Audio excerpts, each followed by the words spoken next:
Hey guys, thanks for joining me for episode Learn and Play Games. My name is Lance, and today I'm going to teach you how to play Heroes of Tenefyr. This is a new game by Broken Mill. It is a 1 to 4 player game that takes roughly 45 minutes to an hour and a half to play, and is a fully cooperative deck builder, so everybody is working together to try to make it through the game. In the game itself, each player is going to take on one of the iconic roles of a cleric, a thief, barbarian, and a bard. And each player is going to have their own special card that is going to be included in a standardized deck of cards.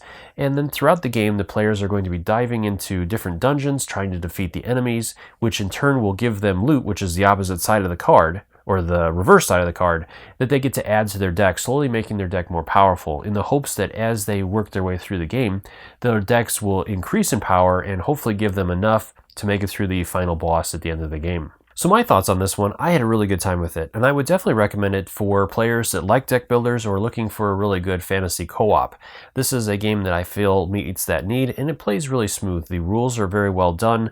I didn't really have a lot of confusion. There's a couple of cards that kind of threw me a little bit, but overall, a very well done rule book. Didn't have any major issues with it, and I really like some of the aspects in the game. One of the features that I found was really unique, and I haven't really seen in a lot of other deck builders, is at the start of a player's turn, they're going to draw the top 3 cards of their deck.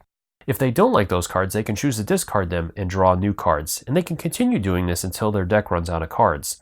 Now the consequence to this is that as they go deeper into the dungeon, if they choose to fight more monsters, if their deck runs out, then that hero is exhausted and they can't do anything else for the remainder of that dungeon, which is a really interesting push your luck element, as you definitely want to potentially help your teammates out by doing more damage, but sometimes it might be better just to do that 1 point of damage or no points of damage, in hopes that you'll be able to help the team later on further down in the dungeon if you guys are looking to clean out that dungeon completely.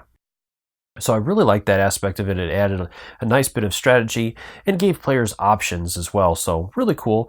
And I'd love to see them do some more expansions with this one. This was a successful Kickstarter a little while back, and I'd love to see some more. I really enjoyed the artwork with this one as well. But of course, these are just my opinions. Let me know in those comments below what you guys thought of this. Is this one that you picked up or backed or are looking to pick up? Let me know what you guys think. I always love to hear from you guys. As always, if you enjoy these videos, if you like what I do, please consider hitting that like button and subscribing to my channel, as it really does make a big difference, helps me continue to grow and be able to bring these videos to you guys. And if you want to stay up to date on all my videos, also consider ringing that bell so you get notifications anytime I release new content. So let's head to the table and I'll teach you guys how to play. Each player is going to be playing 1 or more characters, and each character's deck is going to be comprised of 1 character skill card, which will give that character a special ability when that card comes up. And then they'll also start with a number of basic cards, which are going to either be zeros or non-successes, or 1s, which will count as 1 success. Next, we have the dungeon cards. So with each of the dungeon cards, you're going to have the number of hit points that enemy has based on the number of players, then the level of the dungeon that that card is from, and the name of the enemy. Underneath that, or if there's any special rules, those will be listed there. And then finally, the italicized section is going to be just flavor text. And then we have the image of the enemy, and on the bottom of the enemy's card, as you can see here, is going to be the reward. This card will be added when it is defeated to the player that defeated its deck. And then this will give it a number of power points when played, and then again it'll have any special rules that are affecting the character when played. Some of the cards, as you move up into the different levels of the dungeon, will have special abilities that will apply to a particular hero or character that it needs to be part of their deck.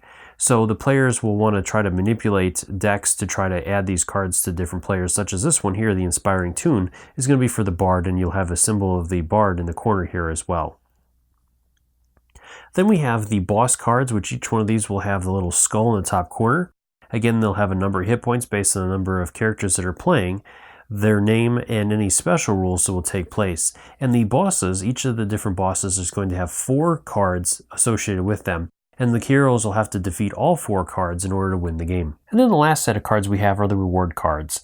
There's going to be 4 reward cards per level of dungeon, so these are level 1s. And there'll be 2 different types of reward cards for each of these. The first one is that each player will choose one of these 2 results as their reward when defeating that dungeon. And then the other is that the players collectively will choose one of the results to apply the effects of them. For player setup, each player is going to choose a character they want to play as, and they'll receive their character's card. And this is simply just to reference the character so you know which one you're playing. And then each character also comes with their own skill card, so you'll get that. From there, then each player is going to be dealt 6 0-point cards and 6 1-point cards. From there, then the players are going to go ahead and gather up those cards, including the skill cards, to make a deck of 13 cards, and they'll shuffle them up. Now, one exception to this is if you're playing a 2-player game where each player is going to choose 2 characters. They'll receive both of their character cards and the skill cards, but they're still going to receive a deck of 12 cards, which is 6 of the 1-point cards and 6 of the 0-point cards. So they'll make up a deck of 14 cards instead, including the 2 skill cards of the 2 classes that they're choosing to play.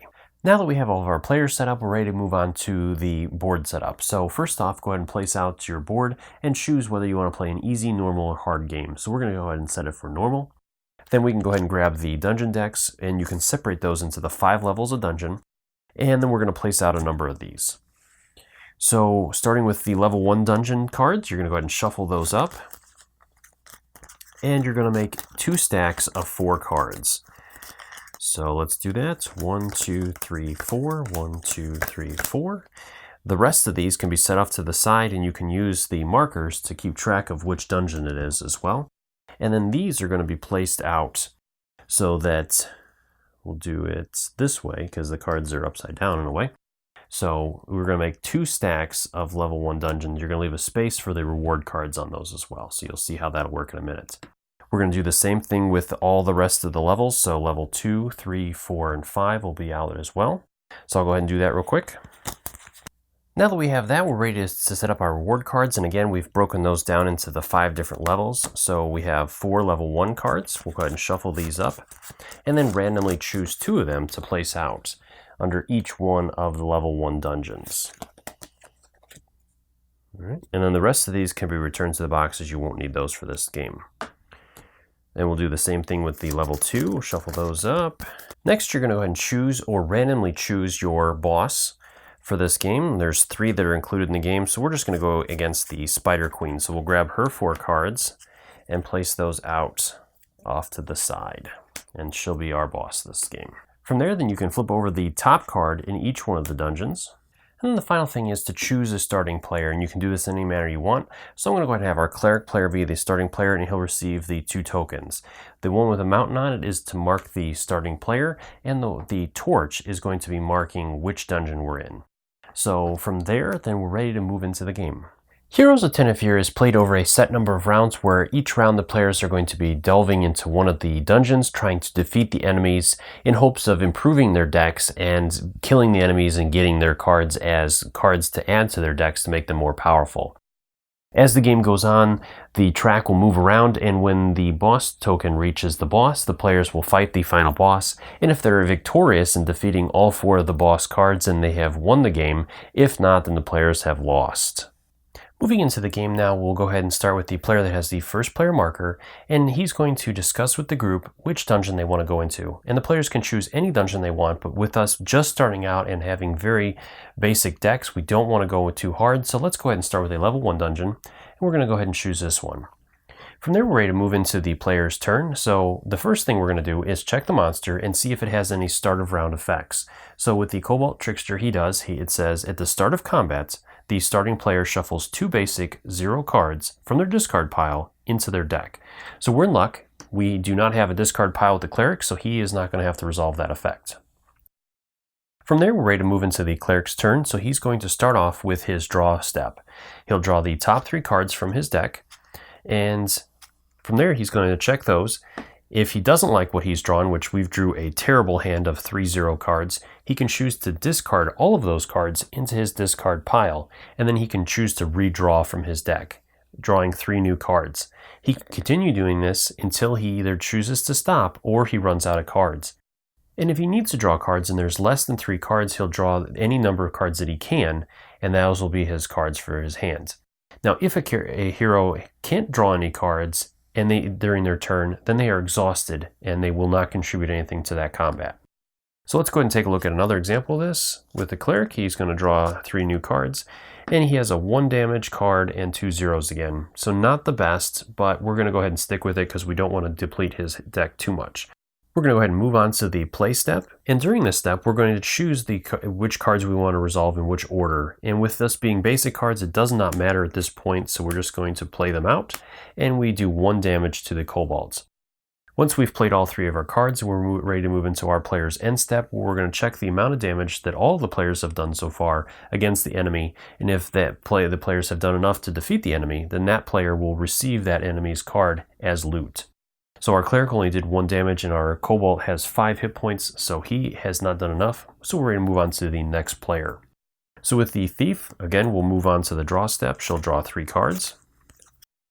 She has 2 zeros in her thief skill, which her thief skill says that if you are the thief, you may discard 1 card from your hand to take 1 random dungeon card from the reserve of the same dungeon level as the current dungeon, and then you get to place that card in your discard pile. So we're going to go ahead and do that. We're going to go ahead and play her card and discard a card into our discard pile to draw a card from the level 1 dungeon.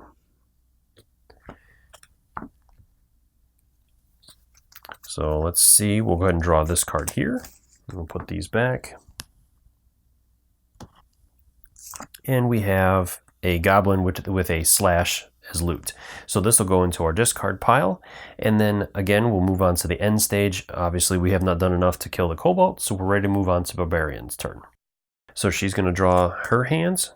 Ooh, nice. We have 3 hits. So very good. We're going to go ahead and play those and do 3 damage to her, or to the kobolds, and at this point we've done 4 damage, so not enough to kill it. So we're ready to move on to the final player's turn, the bard. So hopefully the bard will do it. He needs 1 hit point. So we got a 0, a 1, and another 0. Excellent. So we'll go ahead and move on to the play step. We're going to play these. That'll do 5 damage. So during that end step, we will defeat the kobolds.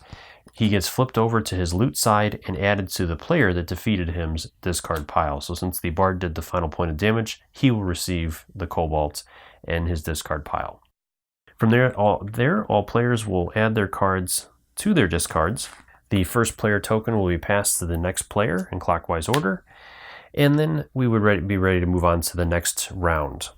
All right, at this point, with our next player being the first player, we have a decision to make. We can either leave the dungeon and cut our losses, or we can choose to continue on and fight the next monster in the dungeon and hopefully beat him.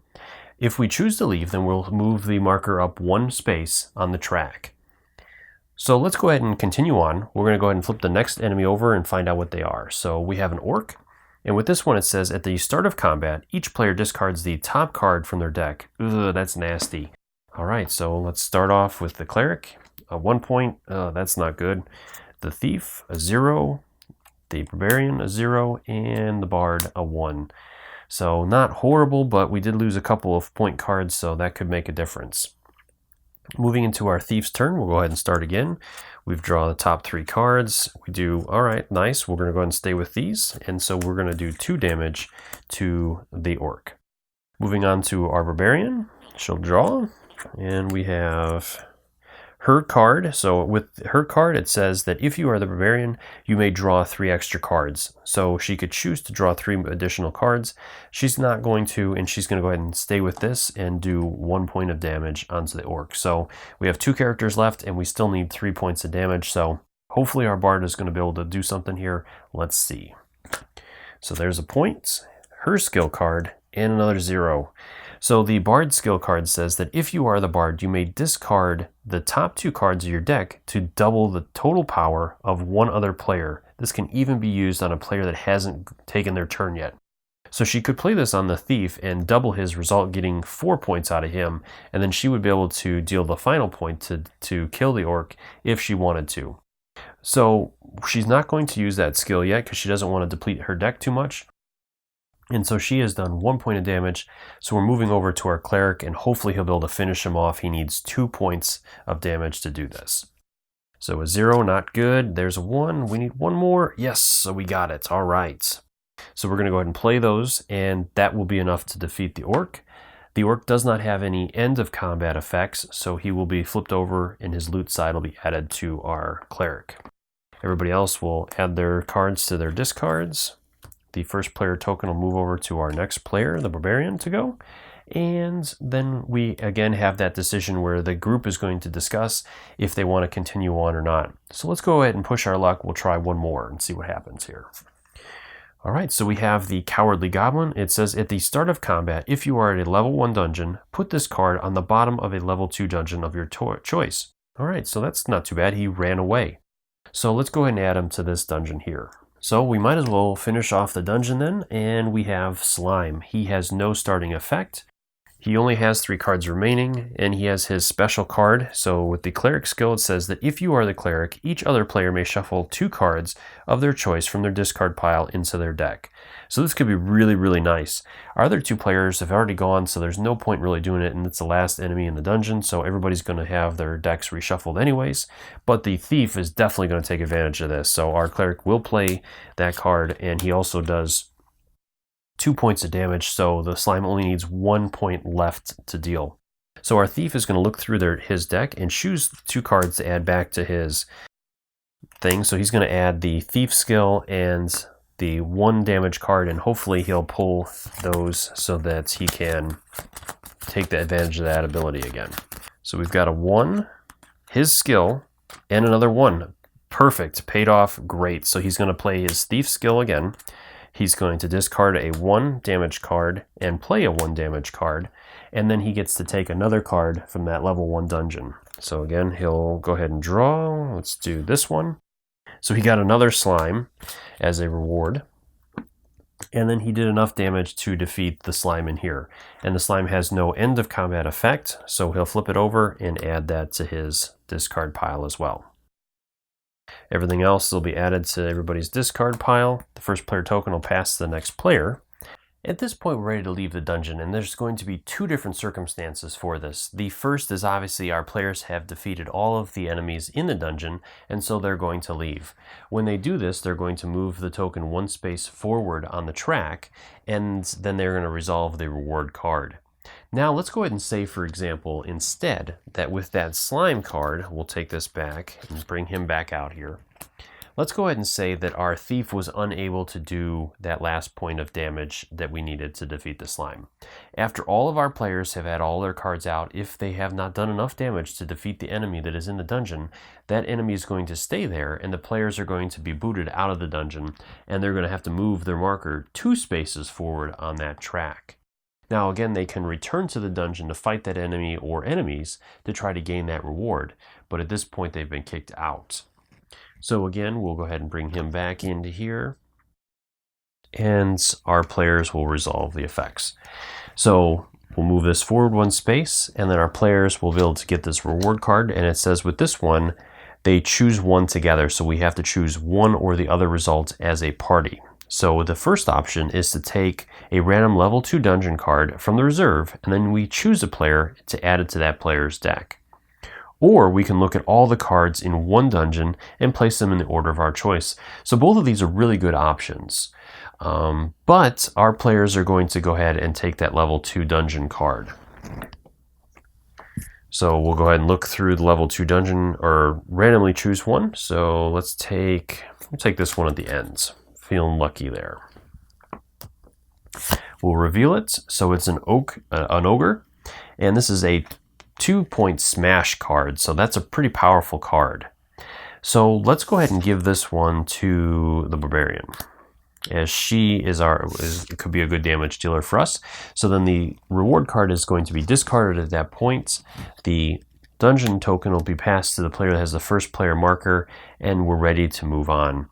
At that point as well, all of our players will get to shuffle their decks back up. So anytime you leave the dungeon, you'll be able to gain all your cards back.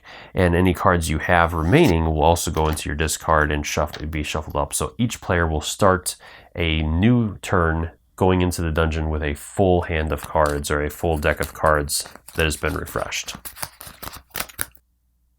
So I went ahead and completed some more of the game, and we are at the boss battle. So at this point, the boss's deck will be shuffled up, and we had a henchman jump in there because of his effects. So he's going to come out in there, and so we're going to have 5 cards that we're going to have to deal with in here. All right, so then the first card will be flipped, and so we have the Spider Queen. This one has 7 hit points. It says at the start of combat, each player discards the top 3 cards from their deck for each basic card discarded in this way. This enemy gets +1 power. So that is really bad. So we'll start off with our player over here. There's 1 basic, his cleric ability, and a 2nd basic. So now she's up to 9 points. Oof, there's another one. So 10 points, 11, 12, 13 points. Oof, that's a lot of points that we lost there. Man. All right, so she is really nasty. All right, so the cleric is going to go ahead and start off. And like I said, we have 1, 2, 3, 4, 5, 6 points added to her. So she's got 13 points of damage that we have to deal out. So our cleric has caution. So he says, if you lose this combat, you only advance. It doesn't matter. And you get to draw an extra card for the quick strike. So not bad there. So he's got a total of 4 points on her. Moving on to the thief. We'll go ahead and draw. So we have the thief's skill, focused healing. So this is applied if we're the cleric, but we're not going to use the thief's skill, and we're just going to go ahead and do the 3 damage. So we're up to 7 now. We just need to do some more here. So our barbarian was going to draw. And she has her ability, so she can draw up to 3 extra cards. She gets double the power of one of her cards, so that's pretty good. So let's go ahead and do that. We'll go ahead and draw the extra cards. Nice.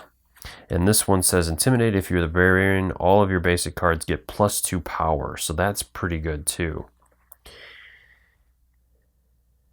So we have another one there, so she's going to do, we'll play the ability, well, we got to play her card first to use that. Then we have to play that, and that'll boost our other cards up.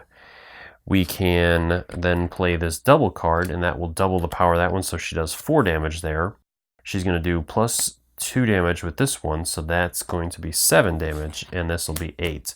So that'll finish off that boss card. This one will be eliminated, and the next one will be revealed. So we have a henchman.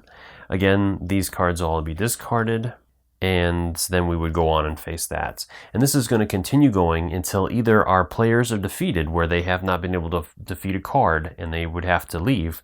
That'll end the game. Or if they have defeated all the cards in that boss deck. If they've done that, then they have won the game, and they are the Heroes of Tenefyr. So I hope you guys found that video helpful. As always, if you have any questions or comments, leave those in the comment section below, and I'll do my best to answer them. Swing by my Facebook and Twitter accounts. Let me know what you guys are doing or playing. I'd love to hear from you. And as always, thank you so much for taking the time to watch my videos and leave me feedback on them. I do really appreciate it, and I try to take into account everything you say to make the best possible videos. And if you enjoy these videos, if you like what I do, please consider hitting that like button and subscribing to my channel, as it really does make a big difference and helps me to continue to bring these games to the table and teach you guys how to play them. Until next time, I'll see you guys later.